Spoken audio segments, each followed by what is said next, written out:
Hey everyone, this is Pranav from Radio Creme Brulee, and you're listening to part one of our interview with Johnny Hates Jazz. Hello, this is Pranav from Radio Creme Brulee. Hello, Pranav. This is Clark and Mike from Johnny Hates Jazz. Thank you so much for calling. I have to confess that I haven't slept much last night. About 50% of that was nervousness, and the other 50% was pure excitement. So you can imagine just how privileged I feel right now. So thank you so much. That's cool, man. That's cool. Now, actually, I didn't sleep well last night, but my excuse is not as good as yours. So thank you. But mine is a dream. I'm actually pinching myself right now just to make sure I'm not dreaming. So this is great. Thank you so much. Now, kind of yeah, thank you, man. This is a dream. This is definitely a dream. But I think it's fair to say that I, along with other fans, we're so excited that you've reformed and that there's a new album in the works. But before I dive into questions about the new album, I was wondering if both of you could fill me in a little bit on what you've done professionally since the first incarnation of Johnny Hates Jazz. Now, obviously, I've done my research on both of you. Mike, I know you worked on the follow-up album, Tall Stories. Yeah. Clark, I'm familiar with your solo work, but just for the benefit of my station's listeners and blog readers, I was wondering if you could join the dots. Yeah, well, the interceding years. I'll go first if you like. You obviously, Pranav, you know the Tall Stories aspect. Mm-hmm. We did make another record. It was, there were various things happened, and it was not at first.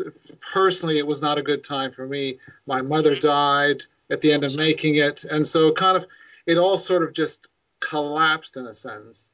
And I know for quite a few years after, I was I tried to avoid doing anything. I actually played a lot of golf, but it sounds boring as it sounds.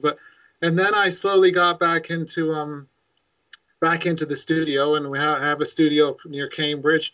I mean, for example, I produced the winning record for the Eurovision Song Contest in 1997, which probably to U.S. Listeners is that they don't know anything about it, but it's an enormous competition in Europe. It's a pop songs basically. It's been going for as long as I can remember. So 40. Oh, I'm aware of Eurovision. Okay. Trust me, I'm a wannabe European. Okay, good. Okay, good. Well, I produced the winning one in 1977, which at the time was the biggest winner of all time. So I didn't actually put my name to it. I kind of regret that now. But then I put a girl group together they were called Hepburn. This was the late 90s. Signed to Columbia, and we did very well until the whole thing imploded, which is fairly typical with bands. Some of the personalities in the bands didn't get on with each other, and it's a shame it didn't do as well as it should have done. And then just doing lots of little projects here and there, to be honest. Nice, very, very cool. Well, thank you. So from my perspective, Pranav, you, as you said, you're aware of my solo work, and kind of similar story to Mike in as much as when I came out of Johnny Hates Jazz Mark I and started working on a solo album, Rain Dance. It was a very strange time for me as well, and I think in some ways, just for a moment to bring that to the present, I think even though I was the one that moved on from Johnny Hates Jazz at that time, there was always a very strong feeling inside me that there was somehow more to do, that the journey with Johnny Hates Jazz needed to continue. Right. And I didn't know when that was going to be and what the situation. But so, I also, as I was recording my solo work, the music business was changing radically. Right. And the advent of digital downloads came in, of course. Traditional record labels changed as the independent labels became swallowed up by bigger labels, which of course has continued to this day.